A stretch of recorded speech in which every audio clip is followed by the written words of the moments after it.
multi-location Cabinet meeting. Can I remind all members that the meeting is being recorded and is being webcast live. We obviously don't usually meet in this setting, so it's great that we have a public gallery for the public attending. You're very welcome at any point to attend the meeting. We've had apologies from Councillor Mackie, and I understand Councillor Sangani is joining remotely. Are there any declarations of interest? None? In that case, I will move to item 1, which is the minutes of the Cabinet meeting held on the 2nd and 23rd of March this year.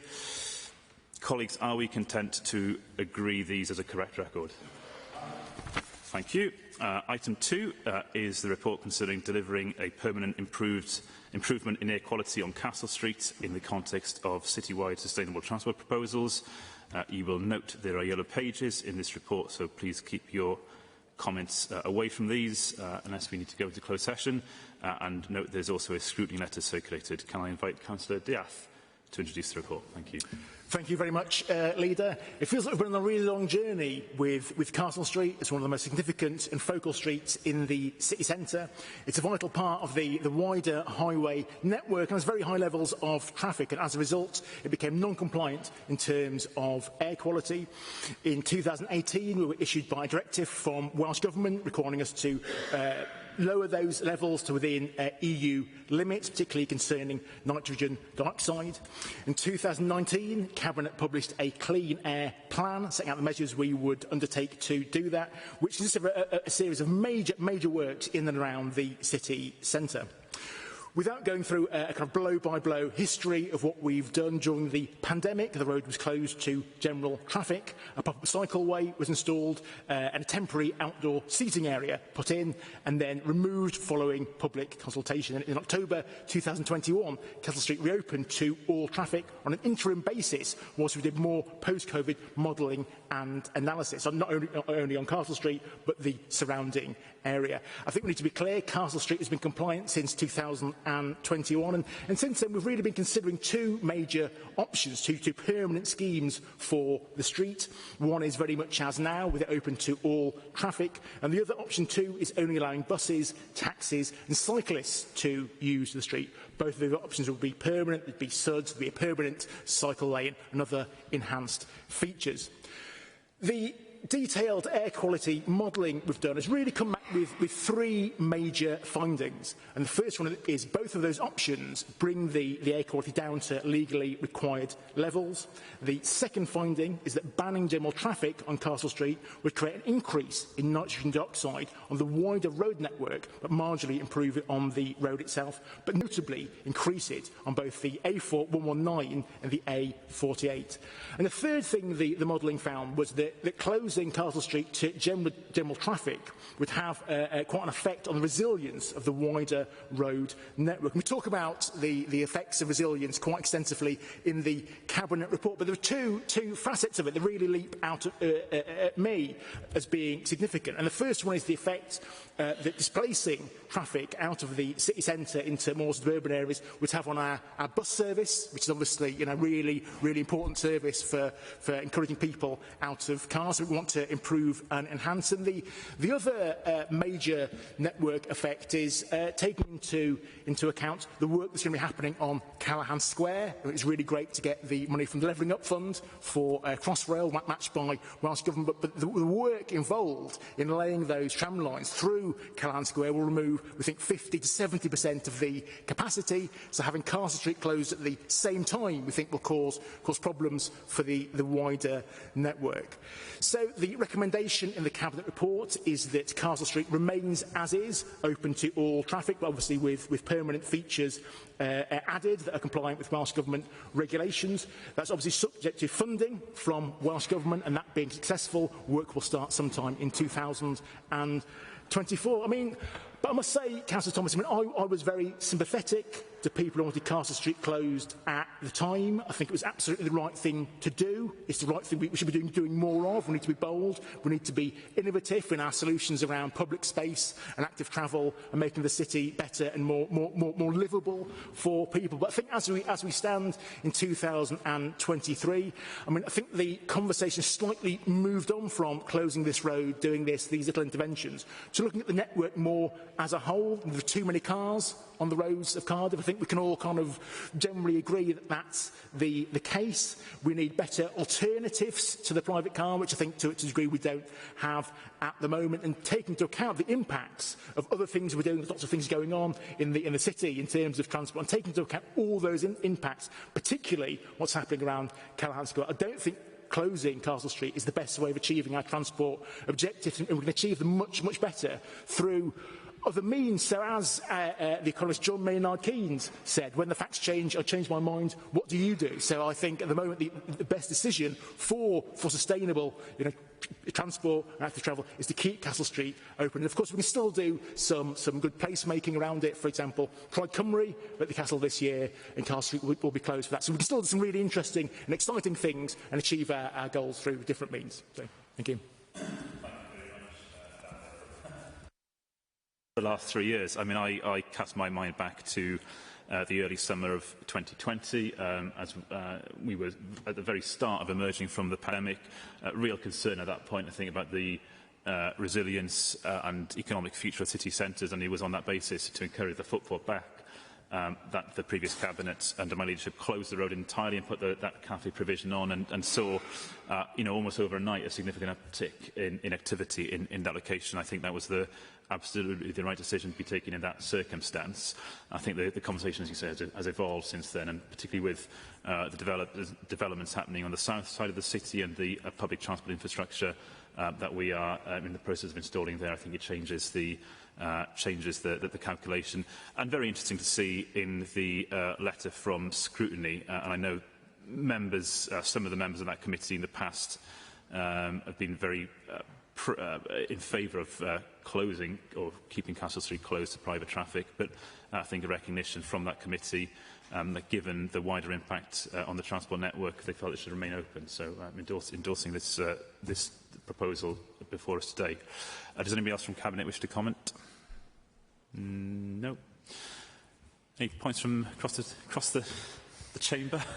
Yes, thank you. You'd be surprised that I would want to comment on Castle Street. It's been an issue that our group has discussed and had a lot of representations about. And of course, I do welcome this report that the decision is to keep Castle Street open to private traffic. I think it's very sensible.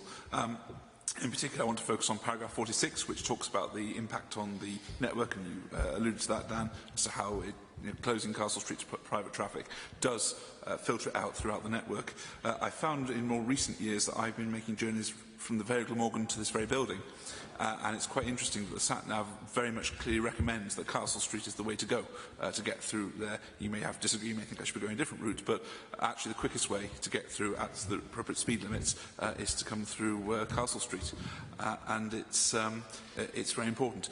Also, one aspect which isn't picked up on, it's only a small aspect, but actually getting through Castle Street on vehicle, if you're a tourist, particularly perhaps coming through on the coaches, is really an asset to our tourist industry, because that's the introduction to Cardiff. If you come to Cardiff, perhaps you're staying in one of the hotels in the city centre, on that side of the city centre, there's a good chance you'll be coming through Castle Street, and with the excellent, fantastic castle and the animal wall and all the attractions as you approach the city, it sets the first impressions for visitors who may not know the city.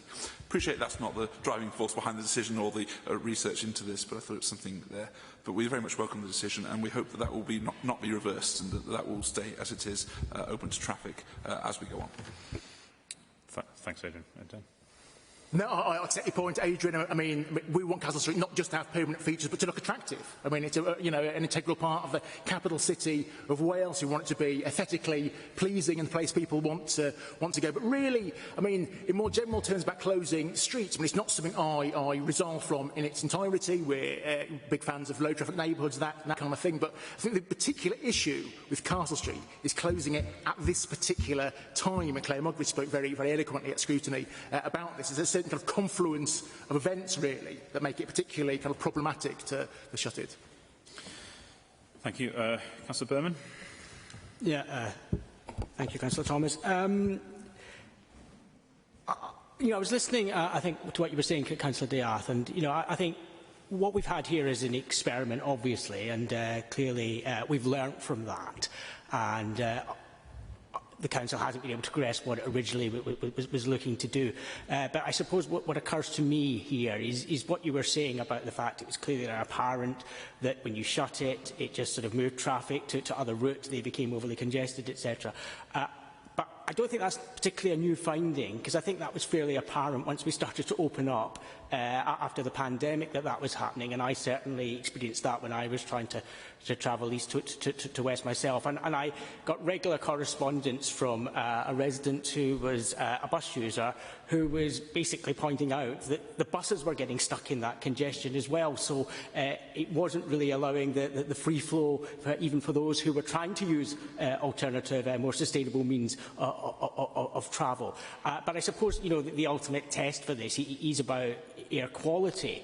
And I suppose what your modelling has now shown is that actually keeping it even with private cars is achieving the reduction in the nitrogen dioxide levels that you were seeking. So it's reaching compliance. And I suppose that is the positive about that.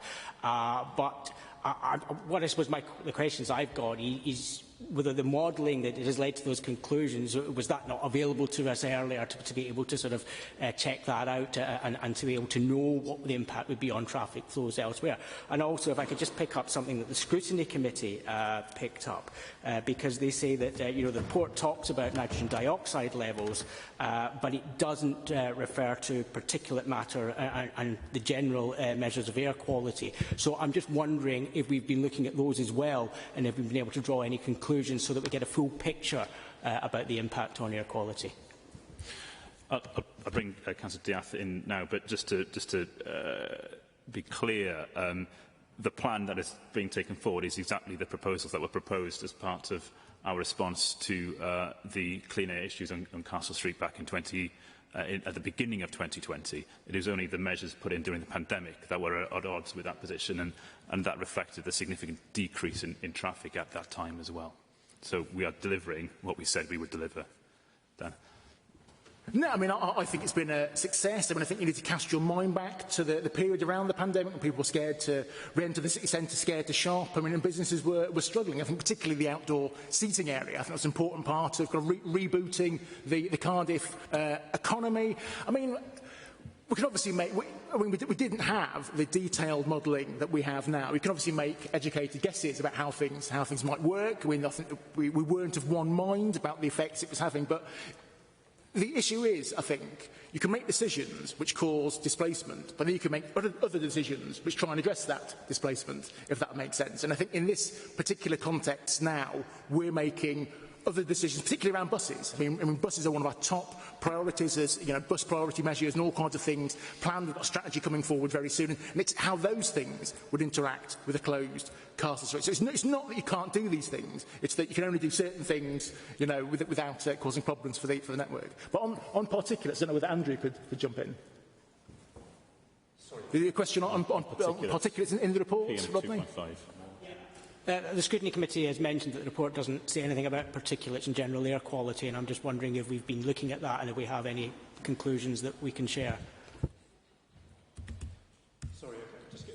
Just in lieu of getting the machine. So the modelling is basically for the NOx and for the particulates. Okay, it's not on that, Andrew.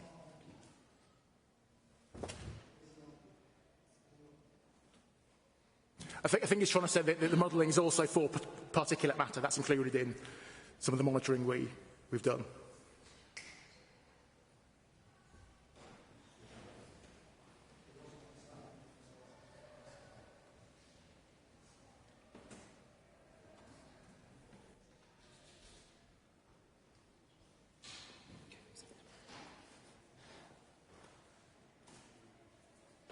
We getting there?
Sorry about that. So if the question was about the modelling around particulates as well as NOx, the information presented in the paper, and we have all the background analysis that we can share with you. But in terms of the modelling, it was done for both elements, and broadly, it's exactly as the cabinet member said. There was compliance achieved, and the modelling showed, and this is far more extensive modelling than we carried out previously, that the implications were as the report suggests in terms of the significant improvement or reduction, as it were, for option 2 on Castle Street. But broadly, both options have a more nuanced effect, but detrimental impacts, slightly different impacts on the wider network, exactly as identified in terms of the A48 and the 4232 particularly. Thank you. Thank you, Andrew. And I think it's worth reminding ourselves, both for this report and the next item, evidence presented even just this week from Imperial College London that there is no safe level of air pollution. So I think we have to bear that in mind in all the decisions we apply our minds to. So thank you all for your questions. Colleagues, are we content to agree the recommendations on this report? Thank you very much. Our final item today deals with delivering Cardiff's sustainable transport strategy, a review of road user payment options. Again, there's a scrutiny letter circulated. Can I invite Councillor Diath to introduce the report? Thank you very much, Leader. On Monday, the 17th, we publicly announced our intention to explore how fair, low-cost road user payment could help us deliver on our transport priorities, as well as producing environmental, health and economic benefits for the city. This is something we talked about extensively in our transport white paper, published in 2020. And it's something a number of the UK's main cities have either done or are looking at doing, and not just those with centre-left administrations. It's something that Tory Mayor Boris Johnson was very keen on during his time in office. We think this is one of the only realistic ways to help fund the infrastructure the city desperately needs and its residents deserve at the pace and scale we need, because Welsh and government funding, great though that has been, simply won't get us where we need to be fast enough. A key part of achieving our One Planet Cardiff commitments around carbon reduction involves squeezing out the massive 40% figure that road-based transport provides, and we're one of the top core cities in terms of how much road traffic contributes to our emissions. And as the leader said, there was a really stunning report by Imperial College London which set out how poor air affects people from cradle to grave and can cause miscarriages and really severe health impacts. Congestion is also holding back our city's economy. It cost us £109 million in 2019, and the average person in Cardiff lost 8 days due to being stuck in traffic. So if we can reduce that, there are huge potential economic benefits we can unlock for our citizens. So we're going to explore a variety of potential schemes. We haven't got anything particular in mind at the moment. They could be clean air zones, they could be congestion zones, they could be workplace parking levies. But we want to work with the public to decide what a fair and equitable payment scheme might look like. We'd absolutely like to see some of the benefits from a scheme in place before anything went live. And we're doing some really detailed work and consultation to work out who needs to be exempted, reimbursed or qualify for discounts. I mean, I can't imagine we would charge people with blue badges, anything, and we really don't want this to impact on our poorer residents. And if you look at London, for example, there's a 90% discount for people who live in the congestion area of their ULEZ, and various discounts for people on low income. So, I mean, we take climate change very seriously. We want it to be to run through everything we do. That's something we're really proud of. But I want to be really clear. This is something I said at the press launch on the 17th. We have absolutely no plans for shutting people in zones, for climate lockdowns, for turning people into communards. All we want to do is make our transport better, make the city a nice place to live. There's nothing more to that. There's nothing sinister. And it's something, as I said, other people do. We want services and transport for our people in Cardiff that people in Europe take for granted and use every day. I mean, it's certainly possible. It's nothing out of the ordinary we're trying to achieve. And I really want to stress as well that whatever we do, it needs to be fair. We appreciate these are tough times for people. There are people around this room who represent some of the poorest communities, not just in Cardiff, but in Wales, in all of Wales. We understand that people are really struggling. It's absolutely not our intention to make those people struggle more. We want to help people on low incomes, you know, who are more reliant on good public transport, but often have the least access to it. So, if we look at some of the possibilities that a road user payment in combination with Welsh Government and other funding sources could provide, I think you must agree they are compelling. I mean, we're hoping that before anything comes in, we can introduce £1 bus fares, better and expanded bus services, and delivery of the first phase of our tram network from Central Station to Pierhead in the Bay, with improvements on the Corridor and City Centre line in terms of frequency.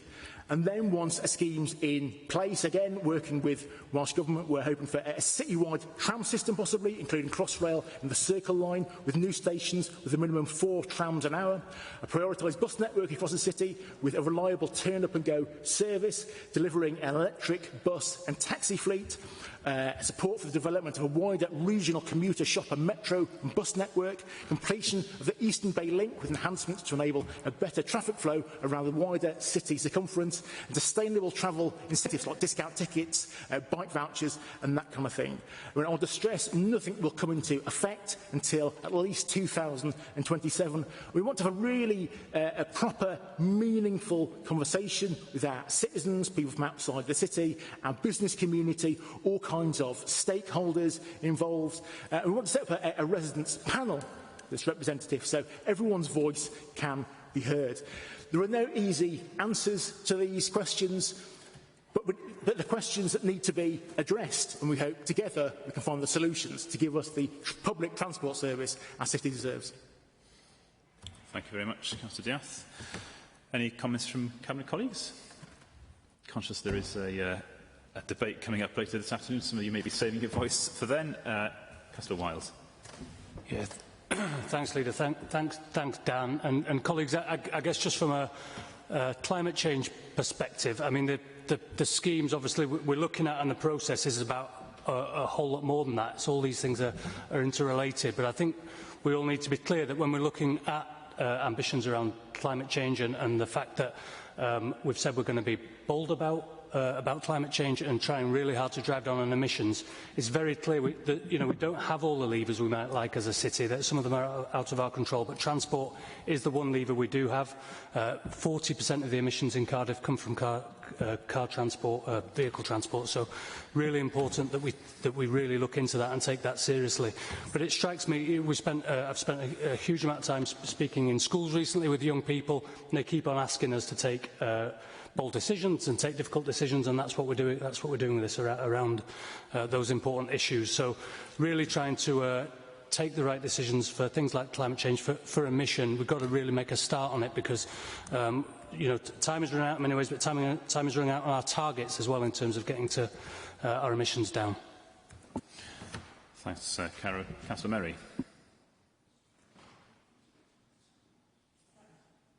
Can I vote it That's on, I think. Okay. You referred to involvement of citizens in the conversation going forward, and I just wanted to draw out the involvement of children and young people, actually, as part of that conversation. We're committed to becoming a UNICEF child-friendly city, and we're all very conscious of the fact that children and young people are probably some of the worst affected by issues coming up from congestion, including air pollution. Of course, children and young people have got no independent way to travel around the city beyond the car, so they're very dependent on either their parents or public transport. And I just wanted to draw out as well, of course, Cara's mentioned climate change. They're the ones who are actually going to be picking up the pieces of what we leave behind us as a city. And I just wanted to know how we were going to involve children and young people as part of that dialogue. Thank you for your question, sir. I think that's absolutely right. I mean, as I mentioned, we're looking to set up a representative citizens panel, but I think the danger with that, especially for younger children, children below 16, that they feel a bit reluctant to take part in it, you know, especially if it's dominated by strong-willed adults. So we're looking to set up a specific youth panel.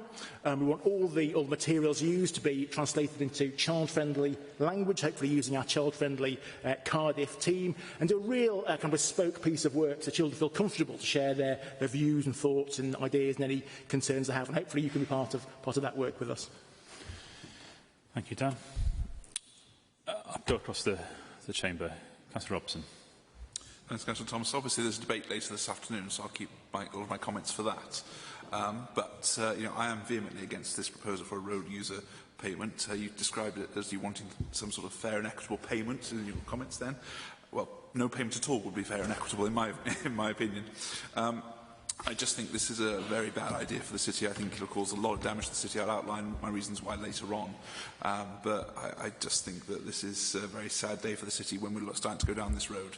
And I would urge the Cabinet to really think about it again and look at other ways of improving transport, because they are there. But this way of taxing people coming into the city, if that's what you choose to do, or taxing our own residents, whatever method you decide upon in 3 or 4 years down the road, it's very unfortunate. It's very unfortunate. And you talk about engaging with people through a citizens panel. I think you were talking about it. Well, I recall that this chamber with Labour voted against citizens' assemblies when the Lib Dems suggested it. You know, I'm no fan of citizens' assemblies and panels. I'm very worried about consultation if you do pass this today and proceed down it. I think that I really think there's some real flaws in this, and I think that they will come to light in the next few years. But I'll expand further later. Thanks, Adrian, and I look forward to the debate. But what I think I would stress, if I may, is that we are absolutely at an early stage in the development of these ideas. These are matters for mature conversation with the city, with its residents, with its businesses and with the wider city region. And I think now is the time to have those conversations. And I think those conversations are better had after considered thought, not as an instinctive reaction an hour after proposals are launched. You, in the Conservative Party response, has talked about the need for better public transport. I entirely agree. But we are grappling with the conundrum of how do you unlock the funding to deliver that public transport. If you read the front page of the Western Mail today, you will see about how Wales has been deprived of £6 billion worth of capital investment into the transport sphere because of how the UK government has included HS2 as an England and Wales project. Now, just think what that contribution could have done to the public transport of Cardiff. And, you know, it is colleagues who belong to your party, Councillor Robson, who I believe you voted for to be leader of your party, that put those measures into place. So we will no doubt have that conversation later as well. Councillor Berman. Yeah, I'll just point out, I think HS2 started under a Labour government, so I'm not quite sure when it was actually classed as an England-only project, but never mind. I want to, like Councillor Robson, I want to largely keep my comments till the debate later, but there is a point that I want to pick up here, because our concern from the Liberal Democrat group is about the democratic deficit in the proposal that has come forward. And what struck me just now is that I hear that members of the administration are happy to sort of present their case on this, and you know, with a degree of passion, and I think that is good. And I think all we are saying is, if you are convinced by that case, and I fully understand the need that we have to be taking action to tackle climate change, then why do you not be prepared to go out and make that case to the people of Cardiff and persuade them that this is the right thing to do, and let that go out to a referendum? I think something as fundamental and as significant as this should be demonstrated to have the support of the voting public. And of course we know that it wasn't made explicit within the ruling party's manifesto that they were going to go ahead with a congestion charge, and that they tried to deny they had any proposals for one. So people were voting without knowing that this was necessarily going to come forward. So therefore we have to address that, in my view, but by putting the proposals that may come out of any consultation to a referendum to ascertain that they do have the support and that the case has been made that they need to be done. But I'll just turn to the recommendations in the report today, because the thing that really concerns me, I accept I'm probably not going to persuade you here to put in a recommendation to have a referendum, but recommendation 1 really concerns me because it says that you want to approve the in-principle case for the introduction of a road user payment scheme. Now, that means that we're not necessarily going to have the meaningful consultation that we heard about, because you've already made a decision. You'll already have made a decision today that you are going to have a road user charge. It's just what the nature of that charge is, where it applies, and we don't know. Are we talking about a small area in the city centre? Are we talking about the whole of Cardiff? Are we talking about key arterial routes? Are we talking about something that applies to all traffic? Are we talking about something that would just apply to more polluting vehicles? Are we talking about something that would apply to more polluting vehicles excluding cars, which we have in some cities, for instance? There's a whole range of things that you could be looking at, and yet you're going to decide today that in principle you are going to have this payment scheme, and then you work it out later. And that, I'm afraid, is only going to fuel the fire that I hear all too often amongst the public of this city, is that this administration doesn't really consult properly, they don't really listen, and they just go ahead and do what they want regardless. So what I would urge you to do is change that recommendation. Just agree at this stage that you'll go out to have a consultation. And once you've had that consultation and digested the output from it and gone out there and made your case, then decide whether or not you want to proceed with a road user payment scheme. I would say subject to a referendum, but at least I'm saying, why do you not agree that at this stage you shouldn't be making an in-principle decision before you've consulted a single person, before you've consulted a single business? Thanks, Councillor Berman. I'll bring Councillor Diath in a second. Just to clarify one point, Councillor Berman, the announcement of HS2 as a planned England and Wales scheme was made by the UK Government in January 2012. So I apologise to Councillor Robson. It's not entirely his party's fault. It's also Councillor Berman's fault that Wales is deprived of that share of the money. Not Councillor, sorry. Monitoring Officer Davina. Thank you, Leader.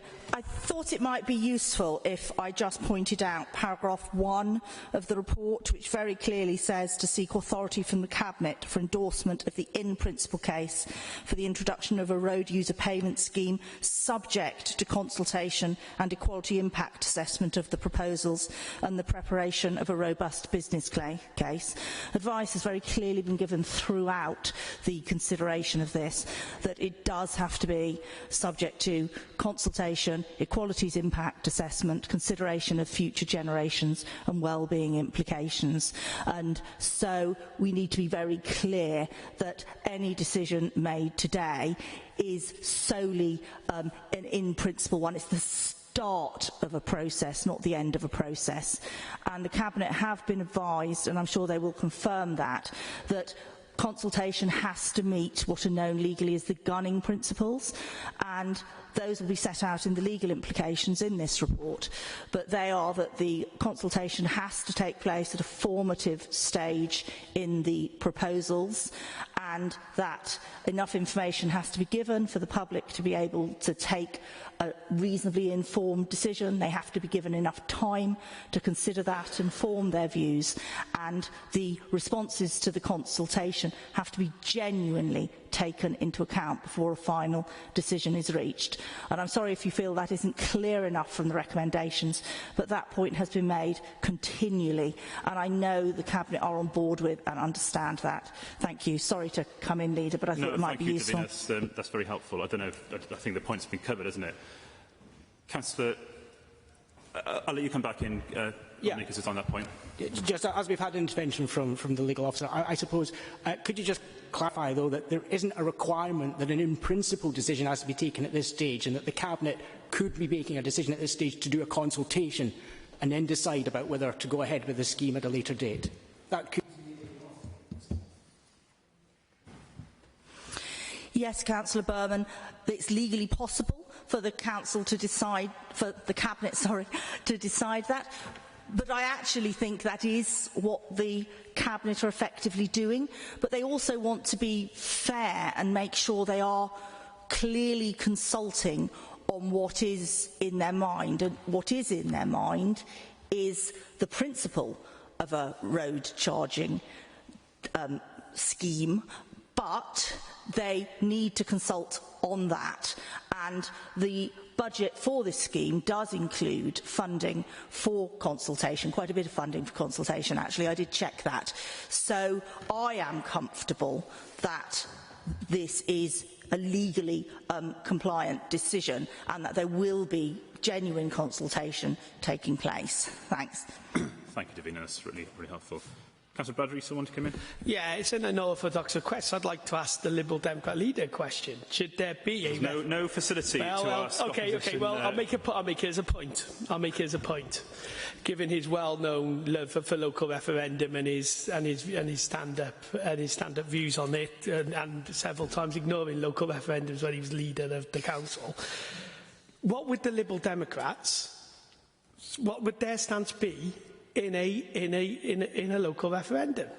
I've sat here listening to the leader of the Tory party. He's put forward a clear stance, which I completely disagree with, of where they would be.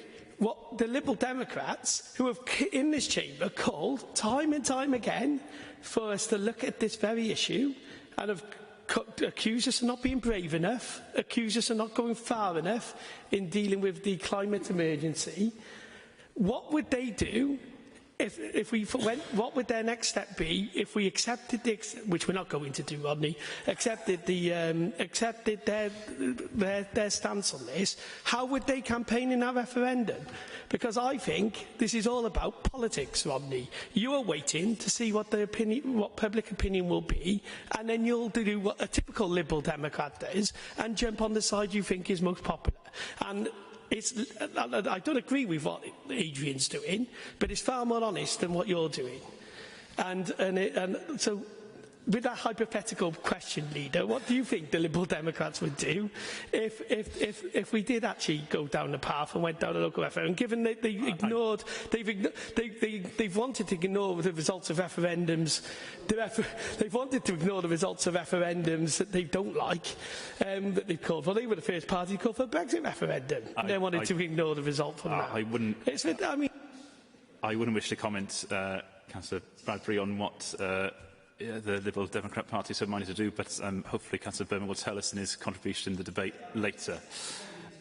Councillor Wilde, and then Councillor Goodway, and then we'll bring this to a close. Just to clarify a couple of points for colleagues in terms of, and I don't think it's an entirely true representation from Councillor Berman about the consultation that's taken place. You'll remember the Green and White Paper consultation, which went through around two years of consultation in this chamber, with 5,500 members of the public, and that was actually very open about the fact that we were considering charging mechanisms, various different ones. We explained to people what they may look like, and actually the feedback came back that people were broadly supportive at that stage.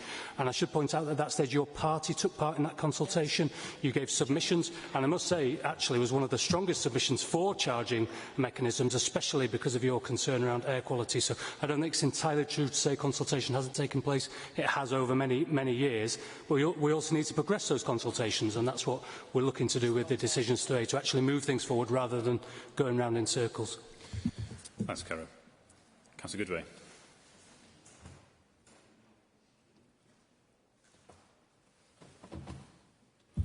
Yeah, thank you, Leader. I don't want to complicate matters further, but the Monitoring Officer's intervention has confused me somewhat.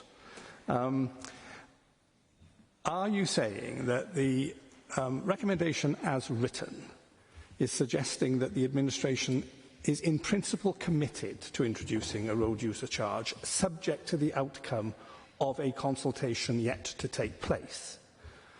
And is that different to going out to consultation and then making the in principle decision after the outcome of the consultation is known? Because I think that was the distinction that was being sought.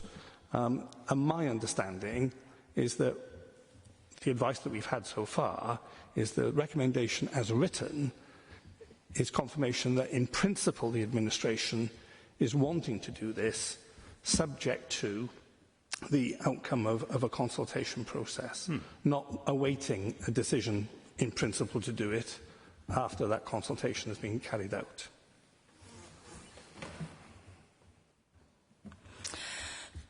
Thank you. Is that right if I answer that, Leader? Yes, you are permitted to have a policy predisposition.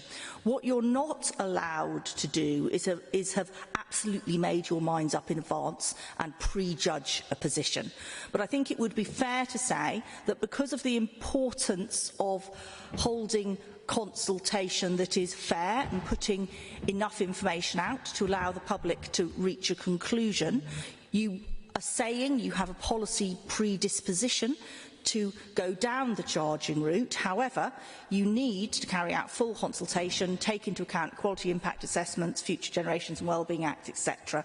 And your final decision, as it were, will not be made until you have all the relevant information to enable you to take that decision, until I, as monitoring officer, are also satisfied you have all the relevant information to allow you to take that decision.